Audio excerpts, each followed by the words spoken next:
नमो सिद्धाणं नमो आयरियाणं नमो छायाणं नमो लोहे सौवसानं नत्वा जिनेन्द्रं गतसर्वदोषं सर्वज्ञदेवं हितदर्शकं च श्रीजैन सिद्धांत प्रवेशिकेयं विरच्यते स्वल्पधियां हिताय। गुरुवर्य पंडित गोपाल दास जी वरैया को जैन सिद्धांत प्रवेशिका का अध्ययन कर रहे हैं हम। पिछली कक्षा में हमने नाम कर्म की गति, जाति, शरीर, अंगोपांग, बंधन, संघात, निर्माण, संस्थान और सहनन, इसके बारे में चर्चा की थी। उसमें से सारी पिंड प्रकृतियां है, एक को छोड़ के हमने जो निर्माण देखा था वो सिर्फ क्या है, प्रत्येक प्रकृति है, सिंगल प्रकृति है निर्माण, बाकी की सभी पिंड प्रकृति चल रही है। तो कल हमने सहनन के बारे में चर्चा की थी, जो शरीर की मजबूती बताती है। उसमें से हमने वज्र ऋषभ नाराज सहनन जो सबसे मजबूत होता है वो देखा। फिर वज्र नाराज, नाराज, अर्धनाराज, कीलिक और असंप्राप्ता सुपाटिका सहनन देखा। आज हम वर्ण नाम कर्म किसे कहते हैं वो देखने वाले हैं। प्रश्न 190। वर्ण नाम कर्म किसे कहते हैं? जिस कर्म के उदय से शरीर में रंग होता है उसे वर्ण नाम कर्म कहते हैं। तो ये वर्ण जो है, हमने जो देखा था पुद्गल में कौन कौन से स्पेशल गुण होते हैं, वर्ण, स्पर्श, रस, गंध, वर्ण। हाँ, तो यही शरीर का रंग, मेरा काला क्यों है, मेरा सफेद क्यों है, मेरा और कुछ किसी किसी जगह पे मुझे काला स्पॉट आ गया, ये सब क्यों होता है? तो ये सब वर्ण नाम कर्म की वजह से होता है।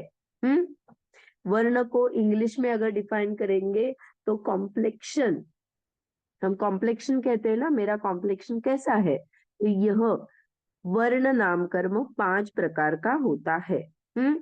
धवल में जो उसके नाम आए हैं वही मैं यहाँ पे बताती हूँ। कृष्ण, नील, रुधिर, हरिद्र और शुक्ल।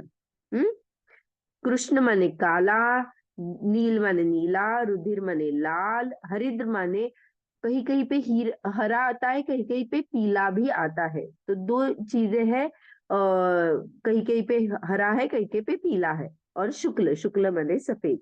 तो वर्ण 5 प्रकार के होते हैं। तो यहाँ पे ये समझ के क्या करना है, तो रंग शरीर का एक गुणधर्म होता है।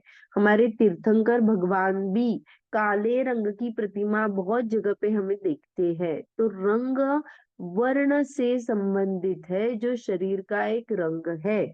उसमें अच्छा बुरा मानना ये मिथ्यात्व है।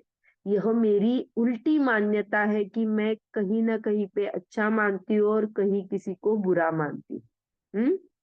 तो ये स्टार्टिंग में आया था ना वो महात्मा गांधी का, जब वो अफ्रीका में गए थे तो वहां पे उनको चलती ट्रेन से क्या कर दिया था, ढकेल दिया था, because he is from black skin. तो जो क्रीड, तो हमारे यहाँ पे बोला जाता है कि इससे आप भेदभाव मत किया करो। तो ये उसी से संबंधित है कि हमारे शरीर का जो भी वर्ण हो, इससे हम डिफाइन नहीं होते हैं। तो ये वर्ण हुआ। आगे का गंध, गंध नाम। कृष्ण, नीला और कौन सा रंग है दीदी? 5 कृष्ण, रंग। हाँ, कृष्ण, नील, रुधिर, रुधिर माने लाल, हरिद्र लाल। माने हरा भी कहीं कहीं पे आता है, कहीं कहीं पीला रंग आता है, हाँ शुक्ल हाँ, माने सफेद। सफेद। तो हम्म। एक्चुअली कभी कभी ये भी बताया जाता है, ये अगर हम अंग्रेजी अगर देखते हैं तो वहां पे इंग्लिश में 3 बेसिक कलर्स और 2 शेड्स, ब्लैक एंड व्हाइट, तो ब्लैक एंड व्हाइट शेड्स होते हैं और 3 बेसिक कलर जो होते हैं, ब्लू, रेड और येलो, इनके कॉम्बिनेशन से ही ये शेड मिला के असंख्यात अनंत कलर बनाए जा सकते हैं। दीदी, हाँ, कृष्ण, नील, रुधिर और पीला हरिद्र, सफेद। हरि हरिद्र, हरिद्र और हरिद्र। शुक्ल। हाँ, माने हरा या पीला, अब दोनों में कहीं कहीं पे हरा आता है, गोमटसार आदि में हरा या पीला, ऐसे दो इसमें आया हुआ है। हाँ, तो एक बार फिर से, कृष्ण, नील, रुधिर, हरिद्र, हाँ, और शुक्ल। शुक्ल। हम्म हाँ तो पीला भी लिख लेना कॉमा करके, कहाँ पे? हाँ, पीला हरिद्र के साथ।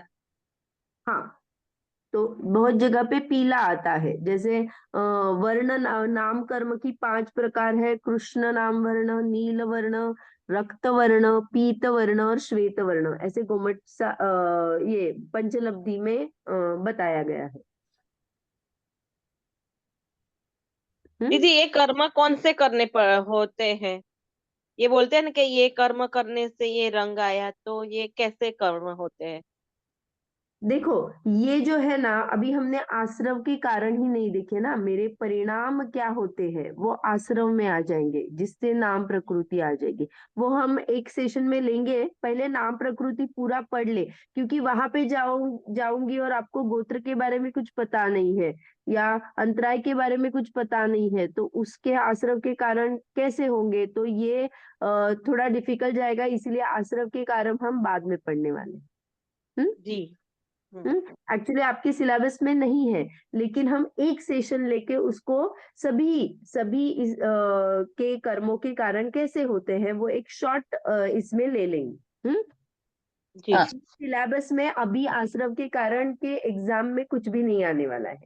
हाँ, लेकिन पढ़ना है ना, तो हम पढ़ेंगे ताकि आपको थोड़ा सा तो वहां पे काम करना, जो भी चाहते हैं तो वो कर सकते हैं। ओके। हाँ दीदी, और बाद में आप सम चतुष्ट के क्यों, चार सम चतुष्ट क्या है वो क्या है? समझाना। बाद में। समचतुष्टान, हम्म। देखो एग्जैक्ट फिगर रहती है ना, जो हम्म। मूर्ति रहती है, हम प्रतिमा बोलते हैं, तो वो हाँ। एग्जैक्ट फिगर रहती है। एग्जैक्ट फिगर माने क्या कि कैसा हाथ होना चाहिए, कितना मोटा होना चाहिए, पैर का आकार कैसा होना चाहिए, नाक कैसी सीधी होनी चाहिए, आंखों में कितना माने उसका डायमेंशंस क्या होना चाहिए, ये एग्जैक्ट फिगर है ना, ये समचतुष्ट संस्थान है, इसका नाम है, जिसका बताते हैं कि ये पूरी सिस्टमैटिक सिमेट्रिक होती है, सिस्टमैटिक नहीं सिमेट्रिक होती है। सिमेट्रिक माने हम्म। यहाँ का पोर्शन और यहाँ का पोर्शन सेम है, फिर भी जो हाथ के डायमेंशंस होते हैं, कितना लंबा होना चाहिए, मेरी हाइट के अनुपात में, मैंने मेरी हाइट कितनी है उसके हिसाब से मेरे पैर कितने लंबे होने चाहिए, हाथ कितने लंबे होने चाहिए, गर्दन कैसी होनी चाहिए, इसका एक प्रोपोर्शन होता है। तो वो जहाँ पे एग्जैक्ट प्रोपोर्शन होता है वहां पे समचतुष्ट संस्थान कहते हैं, जहाँ पे हम्म। एग्जैक्ट प्रोपोर्शन में सब है। वहां हमने आगे के कैसे देखे, निग्रोध परिमंडल, उसमें क्या देखा, ऊपर का नाभि के ऊपर का भाग बड़ा है, पैर नीचे छोटे हैं, ऐसा पतले और छोटे हैं, ऐसा देखा था। स्वाति में क्या देखा था, स्वाति में ऊपर का भाग छोटा रहता है और नीचे का ही बड़ा रहता है। कोई कोई पैर से उनके थाइज बहुत बड़े देखे जाते हैं ऊपर के अपेक्षा से, तो ये जो है ना वो स्वाति संस्थान है। फिर कोई कुब्जक रहता है, कोई वामन रहता है, कोई हुंडक चित्र विचित्र प्रकार के होते हैं, तो बेस्ट जो है, जो पुण्य प्रकृति है, वो समचतुष्ट संस्थान। समझ सकती हम्म? दीदी हूँ। हुआ आप कि वीडियो पे आ जाएं। हाँ, ओके, आगे पढ़ेंगे। 191, नाम गंध नाम कर्म किसे कहते हैं। हाँ, ये पुद्गल के इसमें हमने बहुत बार देखा है, अभी मेरे शरीर पे ये इसका इफेक्ट हो रहा है, ऐसा आप ले लेना। गंध नाम कर्म किसे कहते हैं, तो जिस कर्म के उदय से शरीर में गंध होती है वह नाम कर्म है। देखो कुछ ना कुछ तो पाया जाता है, लेकिन हम जब बताते हैं कि किसी का शरीर बहुत सुगंधित होता है, परफ्यूम लगा के नहीं, उसके शरीर का ही ऐसी नेचुरल ही उसका ऐसा है कि उसके इसमें बहुत ज्यादा स्मेली नहीं होता है। मुनि होते हैं उनके होते हैं ना। का ही है, लेकिन नॉर्मल नाम कर्म के इससे एक बेसिक सुगंधित शरीर पाया जाता है। या फिर अगर मैं कहूंगी कि जो नारकी आदि रहते हैं ना, तो उनके शरीर में जो होता है ना, वो इतना स्मेली रहता है ना, इतना स्मेली रहता है। तो वो वैसा ही नाम कर्म माने सब, नारकी को तो सभी अशुभ अशुभ अशुभ का ही ज्यादा ये रहता है, उदय रहता है मैक्सिमम करके। पुण्य का होता नहीं है ऐसा नहीं है, लेकिन मैक्सिमम अशुभ का रहता है। तो ये गंध क्या है? तो गंध में धवल में जो दो ये आए हैं, उसमें भी सुरभि और दुरभि ऐसे नाम आए हैं। क्या कहा मैंने? सुरभि और दुर्भि। हाँ, तो हम सुगंधित और दुर्गंधित ऐसे बोलते हैं ना। तो यहाँ पे सुगंध माने अच्छा और दुर्गंध माने बुरा, ऐसा भाव नहीं लगाना। नाम ऐसे आए हैं तो हमारे भाव तुरंत वैसे बन जाते हैं। जैसे रंगों के नाम हमने कहे ना, तो आपको कृष्ण, नील, रक्त, पीत, श्वेत ये बताने के बाद हाँ ये कलर्स है, ऐसा हम जो बोल देते हैं ना इजीली, ऐसे ही ये दो गंध होते हैं, एक सुरभि और दूसरा दुर्भि। उसमें अच्छे बुरे की कल्पना नहीं करना। उनके पास दूसरे नाम ही नहीं है। जैसे अगर कोई बाइफरकेशन करना होता तो हम जैसे बोलते हैं गुलाब का सुगंध अलग होता है, पारिजातक का अलग होता है, ऐसे अलग अलग से सुगंध को हम डिफाइन करते हैं उन फूलों के इस पे। तो यहाँ पे दो ही कैटेगरी है, तो एक को सुरभि कहा और एक को दुर्भि कहा। लेकिन हम उसमें अटके नहीं, इसीलिए मैंने यहाँ पे बोला है कि यहाँ पे ऐसी मान्यता मत करना। जैसे वर्ण में भी काला बुरा होता है, ऐसी मान्यता मत करना। वर्ण वर्ण है, 5 कलर के पुद्गल, 5 टाइप के वर्ण होते हैं जो पुद्गल में होते हैं। 2 टाइप के गंध होते हैं जो पुद्गल के भेद है। एक सुरभि है, एक दुर्भि है। आगे आगे क्या है? तीसरा 192, रस नाम कर्म किसे कहते हैं? जिस कर्म के उदय से शरीर में रस होता है उसे रस नाम कर्म कहते हैं। शरीर में रस होता है माने क्या? तो कोई ना कोई चीज अगर हम खुद को भी अगर टेस्ट करते हैं ना, तो उसका एक टेस्ट होता है। हाँ, हम उसको माने टेस्ट के भी वेरिएशन होते हैं ना। मैं बहुत शक्कर मिलाऊंगी तो बहुत मीठा हो जाता है, एक दो ये चम्मच मिलाऊंगी तो माइल्ड हो जाता है। तो उसकी भी बड़ी रेंज होती है। जैसे हमने कलर्स को मिला मिला के अलग शेड्स बनाए, वैसे रस के भी अगर बोलेंगे तो बहुत सारे शेड्स, बहुत सारे रस पैदा होते हैं। तो मुख्य तरह से 5 रस बताए गए हैं। कौन कौन से हैं? धवल में जो आए हैं वो मैं यहाँ पे बताती हूँ। तिक्त, तिक्त माने क्या होता है? तिक्त रस, तीखा रस। बहुत बढ़िया, स्पाइसी, तीत। तीखा। हाँ, तीखा स्पाइसी। फिर कड़ूक, कड़ूक, कड़ू, कड़ू कड़वा। कड़ू। हाँ बिटर, बिटर। कषाय, तूरा। हाँ पंजेंट, आंवले का जो रहता है ना वो, तुरट। हम्म। हाँ, तो ये कषाय, देखो यहाँ पे भी कषाय नाम आया है। और हम कषाय के किसे कहते हैं? जो आत्मा को कसे दुख दे, जो हाँ, मेरे राग द्वेष के परिणाम है, वो भी कषाय है। देखा एक ही वर्ड है, लेकिन आपने यहाँ पे कषाय का मीनिंग वो लगाया क्या? नहीं, क्योंकि आपको तुरा। पता है कि रस नाम कर्म का विषय टॉपिक चल रहा है। तो आपने एकदम बराबर से उसको कषायला, पंजंट बताया। तो नाम एक ही तुरंत ना दीदी। हाँ तुरट, हाँ। तुरट पंजन, वो आंवले का जो रहता है ना तुरट, वो वाला। तो ये यही जिनागम है। सभी जगह पे शब्द लिमिट होते हैं और बहुत सारी परिप्रेक्ष्य में उसी शब्द को यूज किया जाता है। आगे, तिक्त कटु कषाय हो गया। आम्ल, आम्ल माने खट्टा। और मधुर, मधुर माने स्वीट। तिक्त, कड़ू, कषाय, आम्ल और मधुर। ओके। हम्म। चार हुआ। टिक्का में था तिक्त। हाँ, तिक्त तीखा, माने कड़वा, spicy। तुरा, मधुर। हाँ, नहीं, इसको तीखा, कैसे लिखते हैं? कड़वा, तुरा कषायला, और खट्टा मधुर। और मधुर। मधुर माने स्वीट, मीठा। बोलिए। तिक्त को कैसे लिखेंगे? तिक्त आधे का में था। हाँ, ठीक। तिक्त। हाँ? देखो, मैं एक प्रश्न पूछती हूँ, आप ट्राई करना, आपको आता है क्या? इसमें कहीं पे भी सॉल्ट, खारेपन का नाम नहीं आया। क्यों नहीं आया?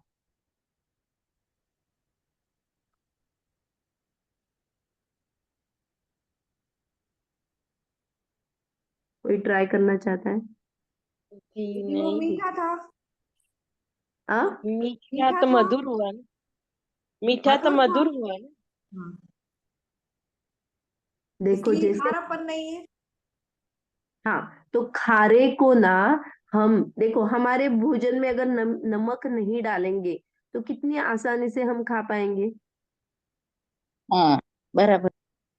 बराबर है ना? बिल्कुल नहीं चलेगा हमें, क्योंकि नमक से ही तो स्वाद आ जाता है।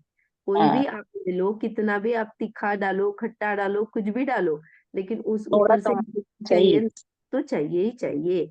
तो जिसके बिना भोजन फीका है ना, वैसा वाला ये सॉल्ट का अंतर्भाव मधुर में किया जाता है।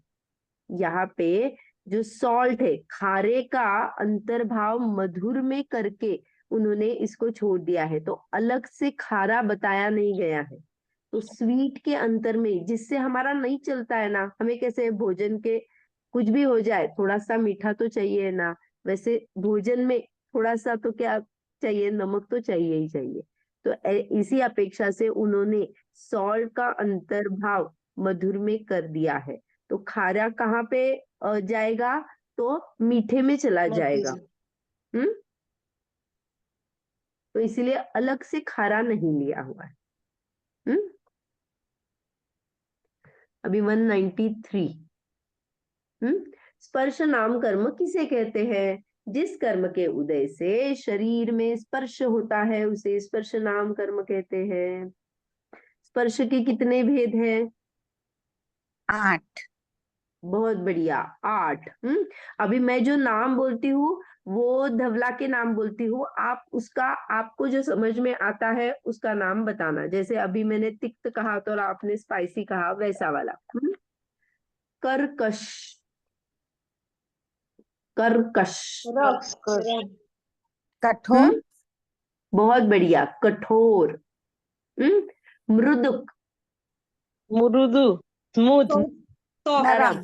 नरम। हाँ, कठोर और नरम। कठोर को कर्कश कहा, मृदु को नरम न- कहा। गुरु, लघु माने भारे, भारी, भारी। यानी लघु। हाँ, गुरु और लघु हमने देखा था, तो गुरु माने भारी और लघु माने हल्का। हम्म। हाँ, हाँ। स्निग्ध, स्मूथ, ना। चिकना। चिकना। न- अ, स्निग्ध अ, माने ऑयली, ऑयली। कड़क। नहीं, कड़का नहीं। कड़क हम्म, नहीं, ऑयली, चिकना। ऑयली। हाँ, ऑयली, तेली। ना, हाँ। Smooth, smooth. नहीं। अ, चिकना बोलेंगे, चिकना। हल्का, भारी, रूह का चिकना। हाँ, बहुत चिकना, बढ़िया। स्मूथ, स्मूथ चलेगा ना दीदी? स्मूथ नहीं बोल सकते हैं। हम्म। चिकना माने क्या होता है, उसमें ऑयलीनेस आ जाती है। स्मूथ, अपने ड्राई भी नरम बोल, के अंदर, नरम स्मूथ के यानी अंतर्गत ले मऊ, मऊ सकते हैं रहता है, स्मूथ। मऊ। स्मूथ यानी मऊ। नहीं, स्मूथ माने मऊ भी नहीं आएगा। मऊ माने जो सॉफ्ट वाला भी नहीं। होता है वो वाला होता है। तो सॉफ्ट भी देखो, नहीं कह सकते। हाँ, क्योंकि क्या होता है, मेरी स्किन क्या हो गई है, रुक्ष हो गई है, तो अंदर से ड्राई है, बराबर वृक्ष। हाँ, और ड्राइनेस है, स्निग्ध, फिर भी स्मूथ ही होती है ना।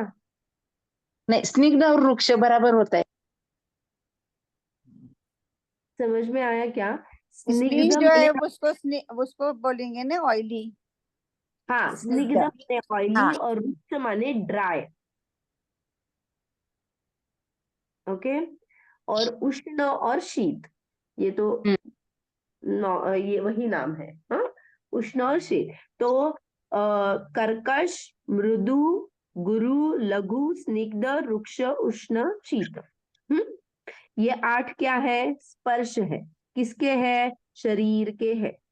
शरीर में 8 प्रकार के स्पर्श पाए जाते हैं। तो ये किसका है? तो स्पर्श नाम कर्म का। तो ठंडी में हमारी जो स्किन ड्राई हो जाती है, वो किसकी वजह से हो जाती है? हमने जो स्पर्श नाम कर्म में रुक्ष प्रकार के जो बंधन किया था, उसका उदय तब आ जाता है, इसीलिए हमारी स्किन रुक्ष हो जाती है। ओके। हम्म। स्निग्ध, बराबर। ओके। ये जो हमने अभी स्पर्श रस गंध वर्ण देखे ना, तो इसमें एक ये आता है कि हमने देखा था तीर्थंकर भगवान जो होते हैं, उनका परम औदारिक शरीर होता है। तो वो कैसे है? तो उनमें बहुत सुंदर वर्गणाएं क्या होती है, उस शरीर रूप में कार्य करने में लगती है। तो वो क्या है? वो बेस्ट स्पर्श रस गंध वर्ण वाली होती है। तो उसकी हाईएस्ट लेवल जो बेस्ट है, वो क्या जाएगी? वो परम औदारिक शरीर में बनने के लिए जाएगी। ओके। ये आपको पता है क्या? ये परम औदारिक शरीर में बादर निगोदिया जीव नहीं रहते हैं।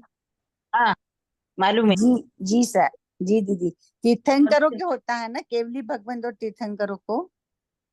जो हाँ, 13वें गुण स्थान में जाते हैं ना, उनका रहता है वो परम औदारिक शरीर।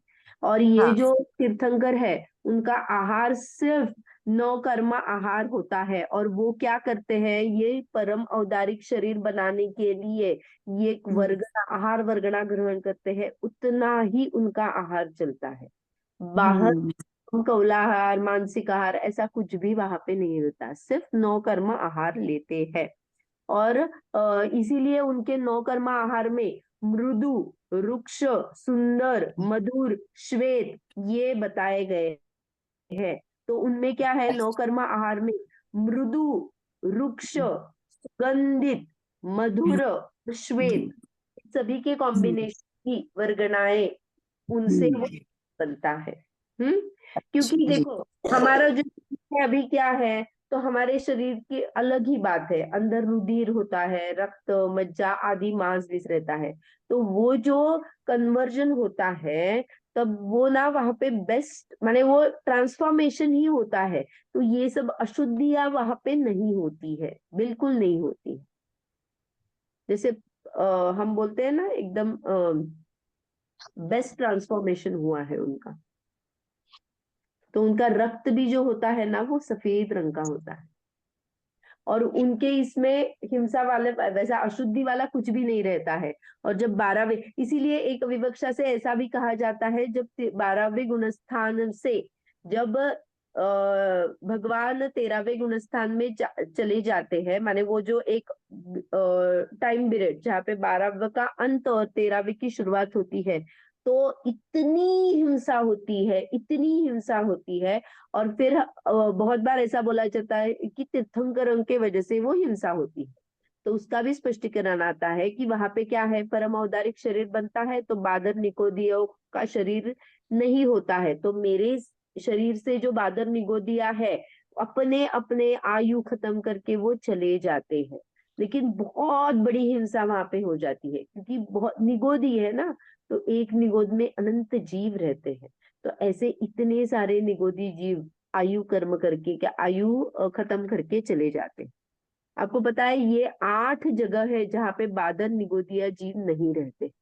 आहारक शरीर, वैक्रिक शरीर, वनस्पति को छोड़ के जो 4 स्थावर है, पृथ्वी, पृथ्वी का एक, जल का एक, वायु का एक, अग्नि का एक, ये जो 4 है उनके इसमें भी बादर निगोदिया जीव नहीं रहते हैं। और जो है परम औदारिक शरीर, तो परम औदारिक शरीर एक, वनस्पति को छोड़ के जो 4 स्थावर है वो 4, ये 5 हो गए, वैक्रिक के 2 माने देव और नारकी के, और आहारक, ऐसे 8 शरीर होते हैं जहाँ पे बादर ये होते निगोदिया जीव नहीं रहते। ओके, तो वहां पे क्यों बोला तीर्थंकरों को इतना बड़ा लांछन लाया कि आपकी वजह से कितनी हिंसा हो गई।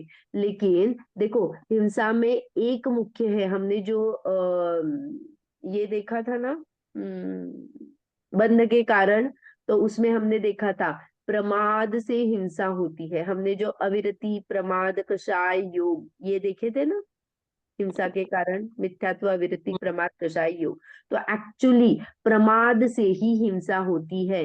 इसीलिए 6वें गुणस्थान तक कहीं ना कहीं क्या होता है, आत्मा में 7वें गुणस्थान में स्थिरता होती है, 6वें में आहार विहार आदि करते हैं, तो वहां पे भी प्रमाद कहा जाता है। और जहां जहां प्रमाद होता है वहां वहां हिंसा होती है। तो मुनि को, जो मुनि अवस्था में है, वहां पे क्या है, वो इसीलिए इतना यत्नाचार पूर्वक कार्य करते हैं, है ना। हिंसा होती है इसीलिए तो वो यत्नाचार पूर्वक कार्य करते हैं कि हिंसा नहीं हो। तो मुनिराज जब रहते हैं 12वें गुणस्थान में, वहां पे प्रमाद नहीं होता है, इसीलिए हिंसा नहीं होती है। और बेस्ट है, वहां पे कषायों की वजह से भी हिंसा नहीं होती है, दैट इज भाव हिंसा भी नहीं होती है। इसीलिए तीर्थंकर के कोई भी हिंसा का प्रसंग नहीं आता है। ओके, क्लियर हुआ ये? एक बार बोलो ना, आहार, औदारिक, पृथ्वी का, जय का, जल का है, वायु का है, वैक्रिक के 2, और हाँ, दूसरा एक रह गए ना, वो कौन सा? औदारिक शरीर अपना 13वें गुणस्थान वाले, 13वें गुण स्थान कौन सा? परम औदारिक शरीर। परम औदारिक। ओके। तीर्थंकर का जो होता है, या फिर केवली औदारिक का जो, शरीर, औदारिक शरीर में तो दीदी जीवों की उत्पत्ति रहती परम औदारिक शरीर, इसीलिए बोला है। जब 12वें गुणस्थान से 13वें गुणस्थान में जाते हैं तो औदारिक की कैटेगरी ही बदल जाती है, और उसे परम औदारिक शरीर बोलते हैं। और उसमें वो जीव नहीं रहते हैं, बादर निगोदिया। पण 12वे ते 13वे गेल्यानंतर हिंसा होती है ना। देखो, हिंसा होती है, लेकिन वो तीर्थंकर, उन्हें भाव हिंसा का नहीं है, वो प्रमादी नहीं है, इसीलिए वो हिंसा नहीं करते हैं। वैसा ही निमित्त नैमित्तिक संबंध है, वो जीवों की आयु का खत्म होना और इनका 12वें से 13वें में चले जाना, ये निमित्त नैमित्तिक संबंध है। तो तीर्थंकर वाले जो मुनिराज है, या केवली बनने वाले जो मुनिराज है, उन्होंने उनका घात नहीं किया है, के सिर पे ये हिंसा का पाप नहीं चढ़ता है, उनके वजह से हिंसा नहीं होती है, क्योंकि वो सहज ही है। मैं शरीर छोड़ने वाली हूँ, तो उसके संबंधी में जो जीव पैदा होने वाले हैं वो मेरा थोड़ी है कंट्रीब्यूशन, वो एक ठीक। सहज योग है ना। कौन कौन से शरीर हैं दीदी जिनमें बादर निगोदिया जीव नहीं होते? आहारक शरीर, वैक्रिय के 2 माने देव और नारकी के, वनस्पति का एक को छोड़ के 4 स्थावर, पृथ्वी, दीदी जल, जल, जल कायिक में तो होती है। बादर निगोदिया जीव नहीं होते हैं। पृथ्वी जल का एक, नित्य पृथ्वी निगोदिया का एक, जल का एक, और वनस्पति का एक ना। वनस्पति का एक को छोड़ के 4। देखो, बादर निगोदिया जीव नहीं होते हैं, त्रस जीव हो सकते हैं। यानी मैंने देखो, एक तो पानी, पानी ही जल है, वो जल कायिक होता है, और पानी में जीव है, वो त्रस जीव हो सकते हैं। वो जल काय होता है। हाँ, तो जल कायिक जो जीव है, उनके आधार से बादर निगोदिया जीव नहीं रहते। हम्म। और परम औदारिक शरीर, वैक्रियक शरीर में कौन कौन का? वैक्रिय एक शरीर में किसका? देव और देवनारकी, और आहारक देवनारकी, पृथ्वी आणि जल का एक। वायु पृथ्वी, का है। जल, अग्नि और वायु, ये 4 लेना। 7 ही हुए ना दीदी? देखो, आहारक 1, हाँ व्यक्ति के 2, वनस्पति का 1 को छोड़ के 4, तो ये 4 हो 4। गए। और औदारिक, परम औदारिक शरीर वाला 1, तो 8 हो गए ना। हो गए। हम्म ठीक है, चलो अभी ये जो हमने स्पर्श रस गंध वर्ण देखे, उनको नहीं मानेंगे तो क्या हो जाएगा। देखो, वर्ण को नहीं माना मैंने, वर्ण नामकर्म होता ही नहीं, उसको नहीं मानेंगे तो एक नियत रंग कोई किसी को नहीं ठहराएगा। कौवा काला होता है, मोर पंखी रंग होता है, ऐसा कुछ भी नहीं होगा, स्पेसिफिक कुछ भी नहीं होगा अगर नहीं मानेंगे। वैसे ही गंध को नहीं माना तो एक स्पेसिफिक गंध होती है। देखो, ये जो तिर्यंच जीव होते हैं ना, उनको पता रहता है, वो स्मेल से जान लेते हैं। कोई भी गुफा हो तो उनको पता चल जाता है कि इसका स्मेल अंदर आ रहा है तो ये इसकी गुफा है। हर एक तिर्यंच जीव का स्मेल अलग अलग होता है और उनको वो पकड़ में आता है। तो वैसा कुछ नहीं ठहरेगा, ये गंध को नहीं मानेंगे। रस को नहीं मानेंगे तो कोई एक स्पेसिफिक स्वाद को नहीं डिफाइन कर पाएंगे। स्पर्श को नहीं मानेंगे तो हम जो ये कमल, गुलाब आदि के जो स्पर्श बताते हैं, या फिर आम का भी कैसा रहता है, अगर कैरी होती है तो कठोर होता है, आम होता है तो मुलायम हो जाता है, पक जाता है। तो ये जो है ना, ये नहीं मानने पड़ेंगे अगर हम उन कर्मों को नहीं मानेंगे। पुद्गल का पुद्गल में ही बताया है कि अगर ऐसा नहीं मानोगे ना तो क्या आपत्ति आ सकती है। तो ये सब जो दिख रहा है उसको कैसे हम ये करें, गलत कैसे ठहराए। हम्म और जो रूप, अगर मैंने कहा रूप, तो रूप क्या है, ये स्पर्श रस गंध वर्ण को युगपत मिला के जो होता है वो रूप होता है। कोई स्पेसिफिक एक को नहीं, युगपत सबको मिला के उसे रूप संज्ञा मिलती है। हमने कल पढ़ा था ना कि जीव स्पर्श वाला नहीं है, रस वाला नहीं है, रूप वाला नहीं है। तो ऐसा वो मिला जुला के भी जीव उस रूप नहीं होता है, ऐसा उस गाथा में आया है। तो रूप माने ये स्पर्श रस गंध वर्ण मिलके जो पूरी अवस्था होती है वो वाला रूप कहा जाता है। आगे चले। प्रश्न 194, अनुपूर्वी नाम कर्म किसे कहते हैं।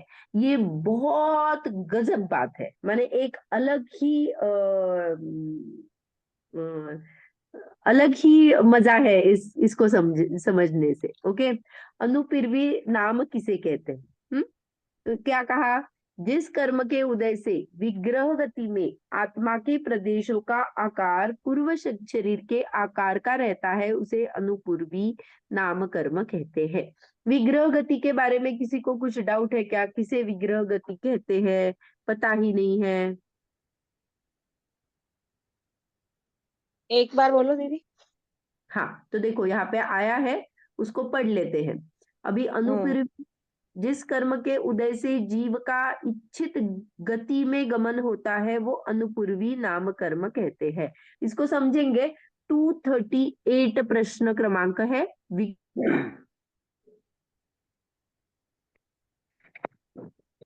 दीदी इच्छित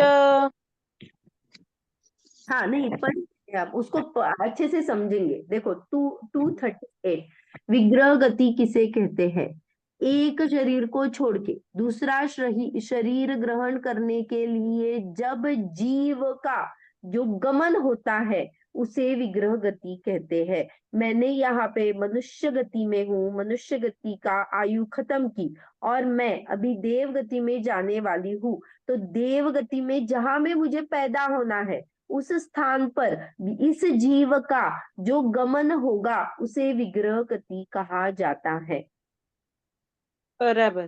इच्छित गति कैसे हो सकता है, आपने आगे बोला ना। हाँ, देखो वो नहीं, आते हैं ना। पहले ही मालूम होता है ना अगला अगले में क्या होना है मृत्यु होने के बाद। यहाँ पे इच्छित गति ऐसा क्यों लिखा है? तो ये धवला की अपेक्षा है। जीव जिस कर्म के, देखो कर्म का उदय है तो क्या होगा, मैंने क्या किया है, मैंने कुछ कर्म बांधे हैं और उसका आउटपुट क्या होगा, अगले भव में आयु में दिखाएगा। तो जीव ने कैसी इच्छा की है, उसके परिणामों के अपेक्षा से इच्छा की है। तो मेरी आयु बंध अभी होगी, मेरे परिणाम क्या होंगे अभी, अगर अच्छे रहे तो मैं अच्छी गति में जाऊंगी, अगर मेरे परिणाम क्या होंगे, मायाचारी रूप रहेंगे तो मैं कहाँ पे जाऊंगी, नरक में जाएंगे। तिरेंच में जाऊंगी। जहां जहां मायाचारी ज्यादा रहती है वहां पे नरक में जाते हैं, और जहां पे संश्लेषित परिणाम ज्यादा होते हैं, ज्यादा आकुलता रहती है, वहां पे नरक में जाते हैं। तो जो परिणाम मैं करती हूँ उसके वजह से ही मुझे अगली गति प्राप्त होती है, क्योंकि आयु तो मैं इसी भव में बांधने वाली हूँ, मेरे पिछले अकाउंट का कुछ भी नहीं है इसमें, है ना। अभी जो भी मैं आयु बांधूंगी वो मेरे परिणामों पे डिसाइड होता है। तो ये मेरे हाथ में है और मैं डिसाइड करूंगी कि मैं कहाँ जाने वाली। ओके, तो अभी देखो यहाँ पे जो डेफिनेशन आई है, जिस कर्म के उदय से विग्रह गति में आत्मा के प्रदेशों का जो आकार पूर्व शरीर के आकार में होता है। एक थोड़ा सा इमेजिन करते हैं, मैंने क्या किया, मैं यहाँ से मर गई। हाँ, मैं कौन थी, मनुष्य वाली जीव थी। मैं यहाँ से मरण को प्राप्त हुई, मैं यहाँ से देव गति में जाने वाली हूँ। तो देव गति में जिस स्थान पे जाऊंगी तो विग्रह गति में जीव का कुछ ना कुछ तो आकार रहेगा। जब मैं वहां पे पहुंच जाऊंगी तो संस्थान नाम कर्म से मुझे आकार मिल जाएगा, लेकिन विग्रह गति में जो आकार है वो अनुपूर्वी नाम कर्म डिसाइड करता है। तो वो कौन सा है, तो अभी मैं जाने कहाँ वाली हूँ, देव गति में। तो मुझे कैसा आकार होना चाहिए, संस्थान, माने एक्चुअली देवगति का आकार हमने क्या देखा था, संस्थान, समय चतुष्र संस्थान ही रहता है। लेकिन देवगति का उदय होने पर भी देव आयु स्टार्ट होती है, विग्रह गति से ही देव आयु स्टार्ट हो जाती है ना। मैं यहाँ पे मरण को प्राप्त हुई और नेक्स्ट समय, माने उसी समय, वो जो प्राप्त होने के बाद जो पहला समय है उससे मेरी विग्रह गति चालू हो गई, लेकिन वो मेरी आगे की आयु चालू हो गई कि नहीं, देव आयु। तो वो देव आयु चालू हो गई, सब उसके देवगति के जो भी परिणाम आदि वो पूरा पैकेज चालू हो गया मेरा। लेकिन वहां पे अभी तक शरीर नहीं है, विग्रह गति ही चल रही है, मैक्सिमम 4 समय की होती है। तो वो जो विग्रह गति में मैं वहां से ऊपर जाने वाली हूँ, वहां वहां पे मेरा शरीर का आकार मनुष्य आकार रहेगा जैसे मैं अभी हूँ। तो ये जो है आयु देव गति की चल रही है, लेकिन आकार मनुष्य का है। ये कहाँ होता है, सिर्फ विग्रह गति में होता है, पूर्व शरीर का आकार रहता है। ओके, हाँ, और ये कौन डिसाइड करता है, बिकॉज ऑफ अनुपूर्वी नाम। पूर्वी नाम। यहाँ से कुछ पढ़ती हूँ उससे क्लियर हो जाएगा। मनुष्य गति के साथ मनुष्य गत्यानुपूर्वी भी बनती है, वैसे ही अन्य गति के साथ भी जानना। अभी मेरा क्या चल रहा है, मनुष्य गति मनुष्य गत्यानुपूर्वी, ऐसा पैकेज में बनता है, जैसे गति बांधते हैं वैसे गत्यानुपूर्वी बनती है, ये ऐसा कहा। मजे की बात यह है कि गति नाम का उदय तो हर समय चलता है, मैं हर समय गति नाम का उदय चलता है। अभी मेरा मनुष्य गति का प्रति समय मनुष्य गति का उदय चल रहा है, पर गत्यानुपूर्वी का उदय केवल विग्रह गति में ही होता है। ओके, ये डिफरेंस है। अनुपूर्वी का उदय सिर्फ विग्रह गति में होता है, और गति का उदय तो प्रति समय चलता रहता है। विग्रह गति का उदय प्रति समय चलता है, अनुपूर्वी जो मनुष्य गत्यानुपूर्वी जो हमने कहा वो सिर्फ विग्रह गति में उसका उदय आता है। इसीलिए इसको क्या कहा, क्षेत्र विपाकी कर्म कहा। हमने 2 विपाकी देखे थे, एक जीव विपाकी जो जीव के परिणामों पे इफेक्ट आता है, और दूसरा था उद्गल विपाक कि जो इफेक्ट क्या आता है, पुद्गल पे आता है, तो वो क्या है, पुद्गल विपाकी है। ये अलग ही है क्योंकि ये क्षेत्र संबंधी है। विग्रह गति, गमन जा रहा है ना, इस क्षेत्र से उस क्षेत्र में जाऊंगी, उतने टाइम पीरियड तक उसका उदय आता है। इसीलिए अनुपूर्वी एक ही ऐसा पिंड प्रकृति है जिसका उदय क्षेत्र विपाकी है। 4 अनुपूर्वी है, मनुष्य गत्यानुपूर्वी, तिर्यंच गत्यानुपूर्वी, नरक गत्यानुपूर्वी और देव गत्यानुपूर्वी। ओके। विपाक माने क्या होता है, कर्म का फल। तो कर्म का फल माने उदय। तो दूसरा भव धारण करने के लिए जीव जब गमन करता है, मात्र उसी वक्त उसका उदय आता है, इसीलिए उसको क्षेत्र विपाकी। ओके।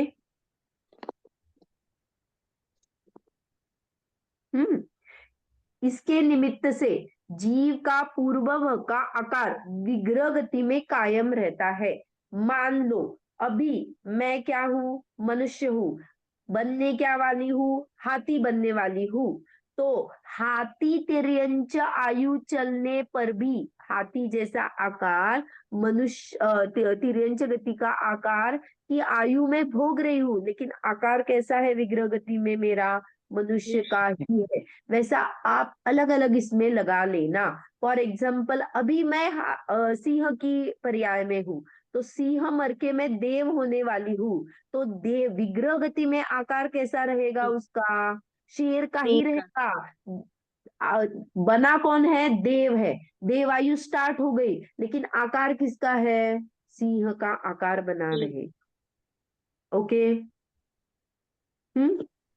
हाँ, तो जो जीव अन्यत्र मरकर, देखो हाँ, ये बहुत अच्छी है। मनुष्य गत्यानुपूर्वी कहाँ लगाएंगे, मेरी पूर्व का भय और आगे का भव किस में लगाएंगे। तो देखो, जो जीव मरकर अन्यत्र मरकर मनुष्य गति में जन्म लेने के लिए गमन करता है, उसे मनुष्य गत्यानुपूर्वी कर्म का उदय होता है। तो मैं यहाँ से मरूंगी और मनुष्य गति में जाने वाली हूं, तो मनुष्य गत्यानुपूर्वी। मैं यहाँ पे कुछ भी हो जाऊं, कोई भी पर्याय में हूं, कोई भी गति में हूं, लेकिन मैं मरकर कहाँ जाने वाली हूँ, अगर मैं यहाँ से देव गति में जाने वाली हूँ तो देव गत्यानुपूर्वी। लेकिन देव गत्यानुपूर्वी कर्म के उदय उदय से मेरा आकार क्या रहेगा, पूर्व भव का, मनुष्य पर्याय का रहेगा। Got it. तो मनुष्य गत्यानुपूर्वी जब भी कहेंगे तो वो मनुष्य गत्यानुपूर्वी आगे का मनुष्य भव है, ऐसा लेना। क्योंकि वहां पे 2 भव आते हैं ना, ओल्ड भव है और न्यू भव है। तो मनुष्य गत्यानुपूर्वी कहाँ लगाएंगे, ओल्ड का वाला लगाएंगे या न्यू वाला लगाएंगे। तो यहाँ पे लिखा, जो जीव अन्यत्र मरकर, कहीं पे भी मरकर मनुष्य गति में जन्म लेने के लिए गमन करता है, उसके विग्रह गति में मनुष्य गत्यानुपूर्वी कर्म का उदय रहता है। मान लो कोई कुत्ता मरकर मनुष्य गति में जन्म लेने वाला है। देखो, एक कुत्ता है, वो मरकर मनुष्य गति में जन्म लेने वाला है। विग्रह गति के पहले समय से लेकर उसकी मनुष्य आयु चालू हो गई, मनुष्य आयु का उदय उदय शुरू होता है। मनुष्य गति नाम कर्म का भी उदय चालू हो जाता है, परंतु मनुष्य गत्यानुपूर्वी नाम कर्म के उदय से उसके कारण उसके पूर्व भव का, माने कुत्ते का आकार कायम रहता है। मनुष्य शरीर धारण करने के पहले समय से उसका आकार मनुष्य आकार हो जाता है। ओके। हाँ दीदी। हाँ।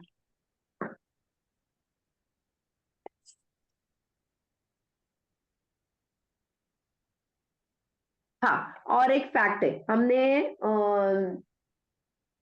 4 विग्रह गति के 4 ये देखे थे, टाइप्स देखे थे, रुजु गति, पानी मुक्ता, लांगलिका, गोमूत्रिका। नाम हाँ। छोड़, एक मोड़े वाला, 2 मोड़े वाला, 3 मोड़े वाला, और एक सीधा जो मोड़ा नहीं लेता है, याद है। हाँ क्योंकि दीदी। जब तीर्थंकर का समुद्घात देखा था, हम्म। तब वहां पे देखा था। तो जो रुजु गति माने मोड़ ही नहीं लेता है, यहाँ से मर गया तो ऊपर उसी लाइन में वो क्या होने वाला है, पैदा होने वाला है।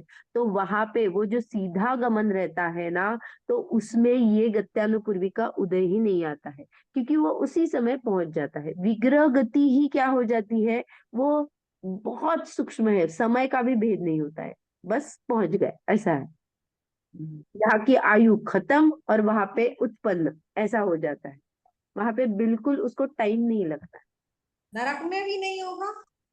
नहीं, कहीं पे भी नहीं है, जहाँ पे सीधा जैसे सीधा जाएगा होगा वहां नरक, और जैसे सीधा देवलोक में और सीधा अधोलोक में।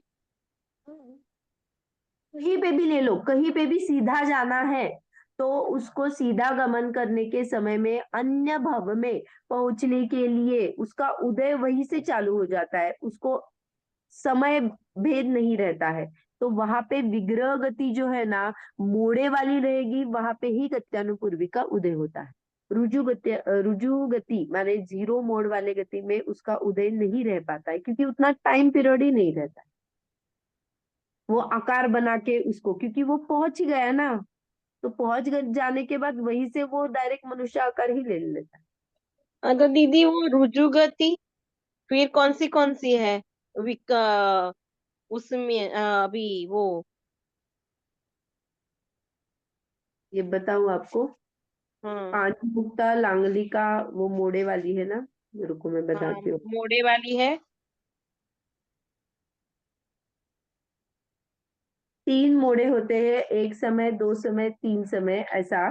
वो हम्म एक तो जीरो माने जो हमारा रुजु गति वाला है ना, वो उसी समय में पहुंच जाता है, उसके लिए ये नहीं रहता है।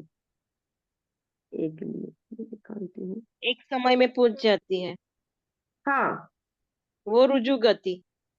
हाँ, 2 समय में माने वहां पे मोड़ लगता है, एक हाँ मोड़ लिया मोड़, ना उसको, 2 मोड़ बराबर। एक समय, उसके नाम मैं बताती हूँ, एक मिनट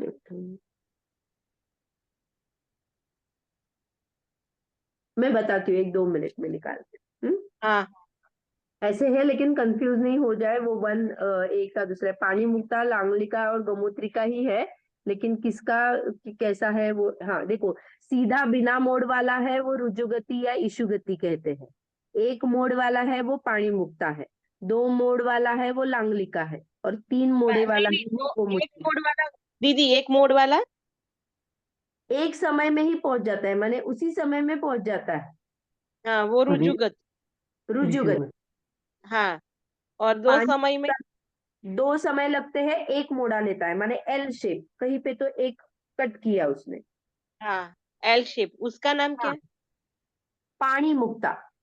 पानी मुक्ता।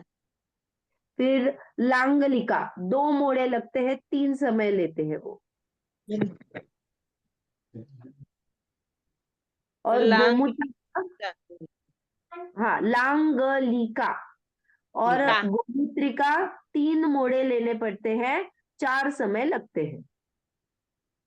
उसको, उसका नाम क्या? गोमूत्रिका। गोमूत्रिका। हाँ हम्म, हम्म ओके। हाँ 4 गति, 4 मोड़े तो नहीं, हाँ 4 समय आ गया, आ गए, हो गए। आ गया, 3 मोड़े लगते हैं वहां। हम्म। हाँ देखो,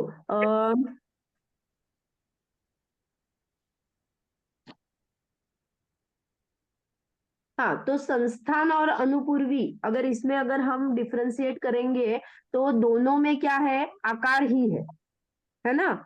अनुपूर्वी और संस्थान दोनों में आकार ही है, लेकिन संस्थान में आकार जीवन काल तक रहता है, अनुपूर्वी सिर्फ विग्रह गति में रहता है।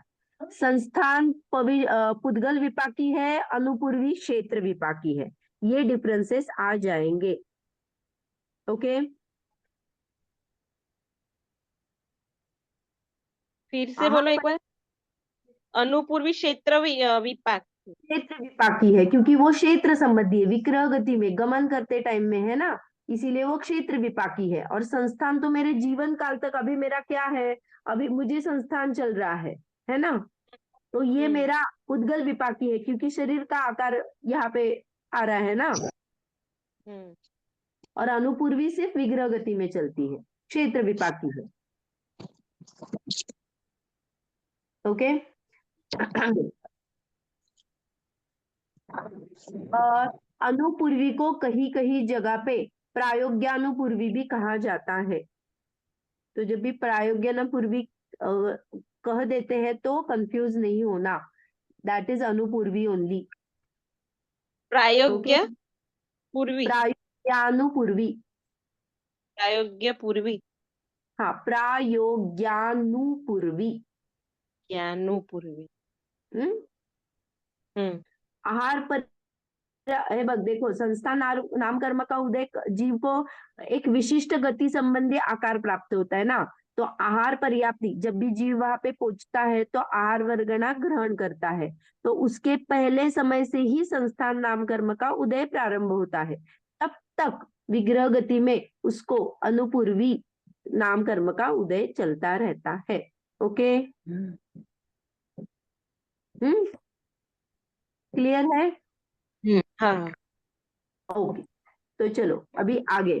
तो ये जो हैरी पॉटर और इसमें ऐसे जगह पे बहुत बार दिखाया जाता है ना कि जीव तो अलग है लेकिन उसका आकार अलग है। तो ऐसा हम देख सकते हैं, विग्रह गति में ऐसी सिचुएशन आ सकती है। आकार तो अलग है, आयु अलग चल रही है, तो दैट इज पॉसिबल। ओके, जैसे कुत्ते का आकार लेकिन मनुष्य गति चल रही है। हाँ, ओके। हाँ। चलिए आगे बढ़ते हैं। ये जो विपाकी है ना, जीव विपाकी, पुद्गल विपाकी, क्षेत्र विपाकी, भव प्रकार विपाकी, ये हमें आगे आने ही वाला है। 234, 35, 36 वो जो प्रश्न है ना, वो इसके संबंधी ही है।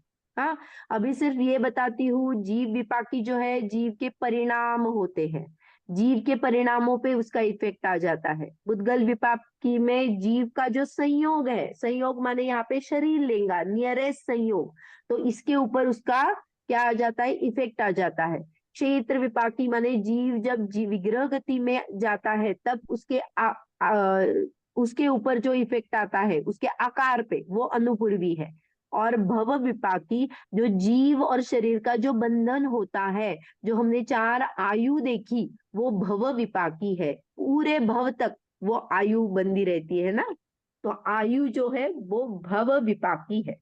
ऐसे 4 विपाकी रहते हैं, जीव, पुद्गल, क्षेत्र और भव विपाकी। विपाक माने उदय आना, जी उसका फल कहाँ पे दिखेगा, आउटपुट किस पे आएगा। पुद्गल विपाकी का दीदी एक बार और बताना।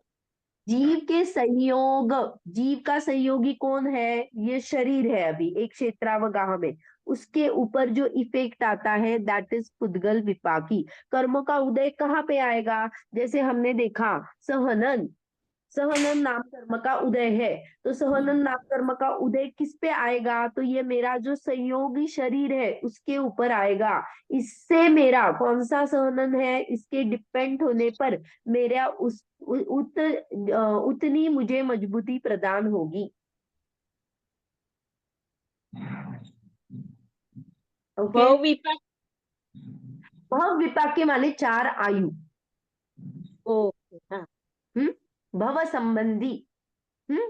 अभी हम वो पढ़ने वाले हैं, तब जो डिटेल आ जाएगा तो वहां पे डेफिनेशन और वो पढ़ लेंगे। अभी उसका थोड़ा सा आया था विग्रह गति में, या अनुपूर्वी जो है वो क्षेत्र विपाकी है, इसीलिए अभी थोड़ा सा आपको बता दिया। ओके, नेक्स्ट प्रश्न 195।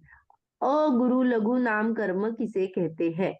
जिस कर्म के उदय से शरीर लोहे के गोले समान भारी या आक वृक्ष के फूल के समान हल्का नहीं होता, उसे अगुरु लघु नाम कर्म कहते हैं। गुरु और लघु, अभी हमने स्पर्श में भी दिखा ना, भारी और हल्का। तो शरीर का आकार इतना भी ऐसा भारी नहीं हो जाता कि जो उठा ही नहीं पाए, शरीर का जो वजन है इतना भारी हो जाए कि वो उठे ही नहीं, ऐसा नहीं होता, या फिर इतना हल्का भी नहीं होता है कि जो उड़ जाए। तो देखो ना, जो भी ये पंछी बंछी इतना हवा आ जाती है, ये हो जाता है, लेकिन उड़ नहीं जाते हैं, क्योंकि उनके पास वो अगुरु लघु नाम कर्म कायम होता है, जिससे ना उनमें वो उसी स्टेट में वो रहते हैं इतना। या फिर ऐसा कोई शरीर नहीं है जो उठा ही नहीं पाएगा, वो एकदम धस जाएगा, जैसे लोहे जैसे है ना, इतना भारी नहीं हो जाता है कि वो क्या करे, वहीं पे रहे। देखो हम जब ये रहते हैं ना, अम, अ, ये आक वृक्ष है ना, आक वृक्ष माने रुई का वृक्ष जैसा। रुई कैसे एकदम हल्की होती है और उड़ जाती है ना, वैसा वाला नहीं होता है। हल्का नहीं, भारी नहीं, उठा नहीं पाएगा ऐसा भी नहीं होगा, या उड़ जाए ऐसा भी नहीं होगा। हम्म।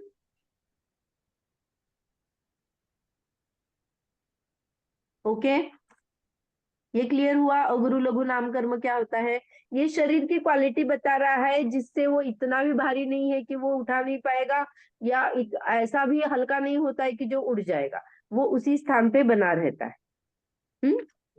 ये शरीर की क्वालिटी बताता है, कौन, अगुरु लघु नाम कर्म। ये क्लियर हुआ अगुरु नाम कर्म। हाँ दीदी। ओके, नेक्स्ट, ये दो है ना, बहुत मजेदार है, उपघात और परघात। उपघात नाम कर्म किसे कहते हैं, जिस कर्म के उदय से शरीर में अपना ही घात करने वाले अंगोपांग होते हैं, उसे उपघात नाम कर्म कहते हैं। और परघात नाम कर्म किसे कहते हैं, जिस कर्म के उदय से शरीर में दूसरे के घात करने वाले अंगोपांग होते हैं, उसे परघात नाम कर्म कहते हैं। हाँ, अभी इसको देखेंगे। उपघात क्या है, आपको अगर समझने के लिए बता दूं, उपघात ये पाप प्रकृति है और परघात पुण्य प्रकृति है। क्यों है ये भी पता चलेगा। उपघात को क्या कहा, जीव के अंगोपांग, मेरे अंगोपांग ऐसे बनते हैं जो मेरा ही घात करते हैं। फॉर एग्जाम्पल, मेरा पेट बहुत ही बड़ा है, या किसी किसी महिला के स्तन बहुत बड़े होते हैं, या फिर किसी किसी तिर्यंच के सींग ऐसे हैं कि वो टर्न करके उसके ही शरीर में घुस जाते हैं।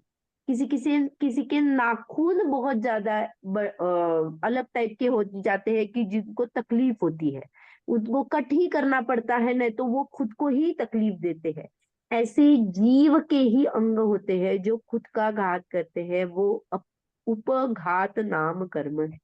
ओके, एक एग्जाम्पल आता है कि जो हाथी रहता है ना, युवा हाथी रहता है, उसके गाल से ना एक स्पेसिफिक टाइम पीरियड में एक रस टपकता है, और वो रस से वो मधुमक्खियां इतनी उसको अट्रैक्ट करती है कि वो इतना बेचैन होके उन्मत्त हो जाता है। तो ये खुद का ही उसके बॉडी पार्ट से टपका हुआ रस उसको ही घात कर देता है, किसी को अट्रैक्ट कर देता है, उससे क्या हो जाता है, उसको ही तकलीफ हो जाती है। दैट इज उपघात नाम कर्म। ओके, ये उपघात और परघात दोनों एक साथ में उदय आ सकते हैं। जैसे मैंने खुद के ही शरीर का घात करने में सहायक है, और वही चीजें दूसरों के घात करने में भी सहायक है। जैसे सिंह, सिंह क्या है, पहले तो मुझे प्रोटेक्शन के लिए मैं दूसरों का घात कर पाती हूँ, लेकिन वही वो क्या हो जाते हैं, खुद में लग जाते हैं, तो क्या हो जाता है, मुझे भी तकलीफ हो जाती है। तो ये दोनों का ही उदय एक साथ हो सकता है। ओके, परघात यानी अपघात यानी पाप प्रकृती यानी परघात यानी हाँ, पाप प्रकृति क्यों है, क्योंकि उससे मेरा ही घात होता है ना, तो पाप रूप है। मेरे को मेरा ही घात करने ऐसे शरीर और अंगोपांग मिल जाएंगे तो मैं मुझे अच्छा लगेगा क्या, माने वो अच्छी प्रकृति है क्या, तो नहीं, इसीलिए उपघात पाप रूप है। ये क्लियर करो। हाँ, पहले उपघात को सुनेंगे फिर परघात पे आती हूँ। उपघात क्या है, कभी कभी तत्वार्थ वृत्ति आदि बड़े बड़े ग्रंथ है, उसमें ये भी कथन आता है, जिस कर्म के उदय से अपने द्वारा बंधन, मैं खुद को ही बांध लू, वायु पर्वत से गिरना, मैं ऊपर पर्वत से छलांग ले दूं, ऐसा निमित्त से ऐसे स्व का घात करते हैं, उसे भी उपघात करते कहते हैं। गले में पाश बांधकर, पेड़ से टंगा कर, शस्त्रघात करूं, विष भक्षण करूं, पर्वत से गिरना माने बृहघात, अग्निपात, अग्नि में चली जाऊं, जल निमज्जन माने जल में जाके डूब मर जाऊं, ये सब जो हम अभी के काल में उसको सुसाइड कहते हैं, that is also a type of उपघात। ओके क्योंकि उसमें क्या है, उसका पैकेज है। अगर उपघात का परिणाम हो तो वैसे ही संश्लेष परिणाम रहेंगे, तभी आयु का क्षय का अवसर आ जाएगा। ये निमित्त निमित्तिक चारों पांचों कर्म वहां पे मौजूद रहते हैं। हाँ तो आ, हम ऐसे भी कहते हैं ना, अरे मुझे ये दुख रूप है तो असाता कर्म का उदय। मैंने सुख और दुख का वेदनीय से लगाया था ना, तो ये वेदनीय का ही है, तो तब असाता का ही कर्म होगा, लेकिन उपघात उसकी सहायक सामग्री है। उपघात कर्म से मुझे तकलीफ हो रही है, असाता कर्म का भी उदय है, तो ये सब बाह्य सामग्री ही है मुझे, जिसके मुझे मैं दुख का वेदन कर रही हूँ। तो दीदी ये पानी में डूब जाए, अग्नि में जल जाए, ये सब उपघात होता है। जीव जब खुद का घात करता है तब, मैंने खुद को ही बांध दिया तो मेरे उपघात का नाम कर्म चल रहा है। मैं खुद को ही तकलीफ दे रही हूँ तो मेरे उपघात नाम कर्म का ये चल रहा है। मैं पर्वत से मैं छलांग लगा देती हूँ तो ये मेरे उपघात नाम कर्म का उदय चल रहा है, ऐसा लगाना। ओके दीदी अपने जैसे परिणाम खराब हो तो वो भी उपघात कहलाएगा? नहीं, परिणाम से देखो यहाँ पे भाव नहीं है, यहाँ पे ये जो उपघात है ना, शरीर के अंग बोला है। डेफिनेशन देखो, जिस कर्म के उदय से शरीर में अपना ही घात करने वाले अंगोपंग होते हैं। तो मैंने खुद से, खुद के हाथों से मैंने खुद को मार लिया, मैंने खुद को बाधा पहुंचाई, तो मेरे अंग और उपांग ऐसे हैं जो मुझे ही तकलीफ देने वाले हैं। दैट इज उपघात नाम कर्म। तो दीदी और ये पर्वत से गिरना कैसे उपघात हुआ? से वहां पे निमित्त नैमित्तिक मेरा असाता का कर्म वहां पे दुख रूप है, संश्लेष परिणाम निमित्त रूप से कायम है, लेकिन यहाँ पे ना ये सुसाइड जो होता है ना, मैं खुद से, मेरा मेरे हाथों से मैंने वो कराया ना। देखो अंग उपांग हम जो बोलते हैं ना, जैसे मैं, और यहाँ पे सिर्फ सुसाइड मत लेना, मैं पर्वत पे चढ़ रही थी और मेरा पैर फिसल गया और मैं मर गई, तो वहां पे भी हम लगा सकते हैं। ये ना बहुत डीप बड़े बड़े ग्रंथों की विवक्षा लेके बताया गया है। अब आप ऐसा ले लेना कि स्थूलता से यह बताया जाता है कि जब भी खुद के अंगोपांग से, खुद के शरीर से मैं तकलीफ में हूं ना, तो उपघात नाम कर्म का उदय आता है। पर्वत से गिरना भी आपका बराबर है कहना कि मेरे परिणाम वहां पे संक्लिष्ट है और मैं मरना चाहती हूँ।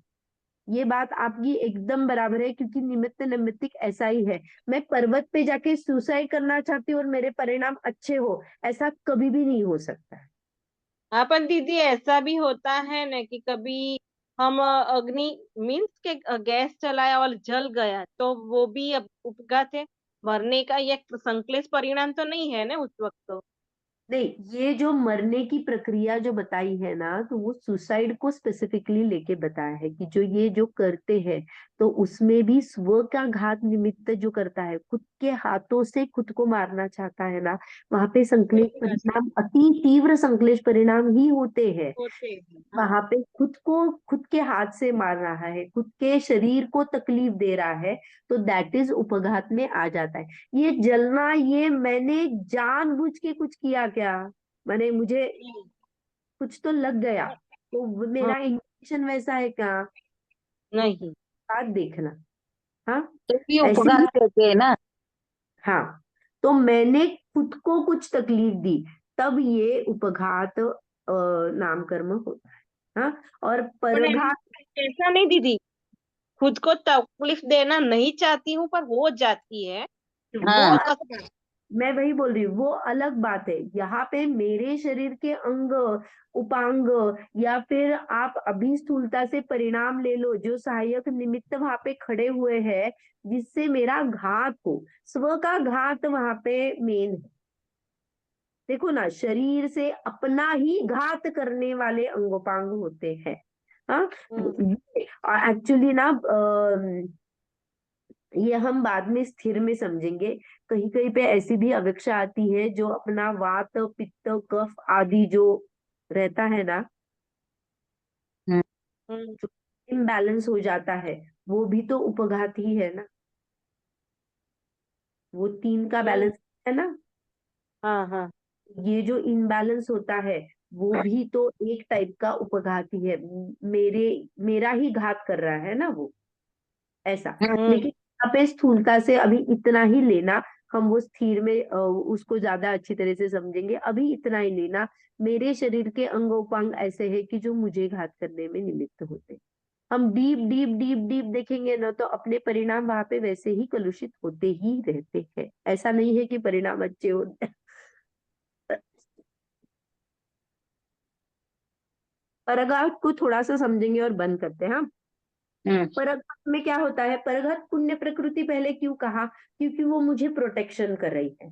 कोई मेरे सिंग ऐसे है ताकि मेरा कोई घात करने लगे ना, तो क्या हो जाता है, मैं खुद का प्रोटेक्ट कर लूं। तो ये मेरे प्रोटेक्शन के लिए दी गई चीजें हैं, तो इसीलिए वो पुण्य प्रकृति है। ओके। तो लेकिन क्या करती है, वो दूसरे का घात करने में निमित्त होती है। तो दूसरे का घात में हम क्या लगाएंगे? जैसे किसी के नाखून होते हैं, भैंस के सींग होते हैं, बड़े बड़े रहते हैं। कुछ कुछ कुछ कुछ चीजें होती है जो इतनी स्मेली रहती है, ताकि वो क्या करते हैं, इंसेक्ट को अट्रैक्ट करती है। माने वो खुद के प्रोटेक्शन के लिए उनको वैसे चीजें मिल जाती, जो दूसरों को घात करती है। जैसे इंसेक्ट वहां पे आ जाए तो इंसेक्ट मर जाएगा, लेकिन कमल, ये प्रोटेक्ट जाएगा। कमल कमल का कह सकते हैं अपन, कमल के हाँ, फूल में भौरा। हाँ, कोई कोई डंक, माने डंक लगाता है। जैसे विष, विष रहता है, किसी किसी के बॉडी में विष रहता है, या फिर धतूरा आदि कुछ विष वृक्ष रहते हैं, जिसका स्मेल भी आ जाए तो मर जाए, या किसी किसी को खा जाए तो मर जाए, किसी का स्पर्श कर जाए तो दूसरा मर जाए। ऐसे भी बहुत सारे तिर्यंच वेरिएशन होते हैं, तिर्यंच में वेरिएशन होते हैं। तो वो परघात में आ जाता है, क्योंकि दूसरे का घात हो जाता है उसमें, और खुद का प्रोटेक्शन हो जाता है। ओके। हम्म, ये क्लियर है? हाँ दीदी। हाँ, ये जो विवक्षा कही, ये परघात की विवक्षा 90% पर में घात, पर का घात होना उसमें ही लगाता है। ओके। 10% कहीं कहीं ग्रंथों में सर्वार्थ सिद्धि आदि में एक विवक्षा डीपली ऐसे भी बताई गई है, पर से घात, ये भी कथन आया है। देखो, पर के माध्यम से घात होना और पर से घात होना, ये दो तो चीज, अलग चीज है। हाँ हाँ, पर से घात तो मच्छर ने काटा, वो पर से घात हुआ। हाँ, तो मेरा घात हुआ। हाँ। तो उपघात और परघात में फिर हम डिफ्रेंशिएट नहीं कर पाते हैं, बहुत स्थूल है। तो वहां पे ना थोड़ा सा और स्टडी करना पड़ेगा और वो विवक्षा देखनी पड़ेगी। लेकिन अभी के लिए सिर्फ इतना कह देती हूँ कि 90% अभी जो ग्रंथ पढ़े हैं उनमें यही बात आई है। परघात में जिस कर्म के उदय से शरीर ऐसा मिल जाता है, वो दूसरों के घात करने वाले अंगोपांग हो जाते हैं। जैसे मेरे अंगोपांग ऐसे हैं जो मुझे तो प्रोटेक्ट करते हैं, लेकिन दूसरों का घात करने में निमित्त बन जाते। ओके, दैट इज परघात। हम्म। ठीक। ओके। कहीं कहीं वो बारहसिंगा रहता है, वो सॉरी, बारहसिंगा आदि जो महासिंह होते हैं ना, वो प्रोटेक्शन के लिए दूसरे का भी घात कर सकते हैं और अपना भी घात हो सकता है, वो दोनों में लगता है। हाँ, ये चीजें। ओके। ओके। हम्म। कहीं कहीं उपघात में ऐसा होता है, किसी किसी की बॉडी बहुत बोझिल होती है, बहुत मोटे होते हैं, उदर मोटा होता है, स्तन मोटा होता है, या फिर बहुत बोझिल बॉडी होती है, वो भी क्या है, दैट इज उपघात में आ जाता है। हम्म। ओके, तो आज हमने जो भी देखा, हमने स्पर्श रस गंध वर्ण देखा, अनुपूर्वी, अगुरु लघु, उपघात और परघात, इतने ही देखे। आतोप और ये जो है वो हम कल की कक्षा में देखेंगे। अभी टाइम हो चुका है, तो जिनवान की स्तुति पहले करते हैं। निज निधि निज में बताई, यह अनंत उपकार है, इसके लिए जिन वाणी माँ को वंदना शत बार है, वंदना शत बार है। बोलिए जिनवाणी माता का। सभी का सर्ग कर लीजिए।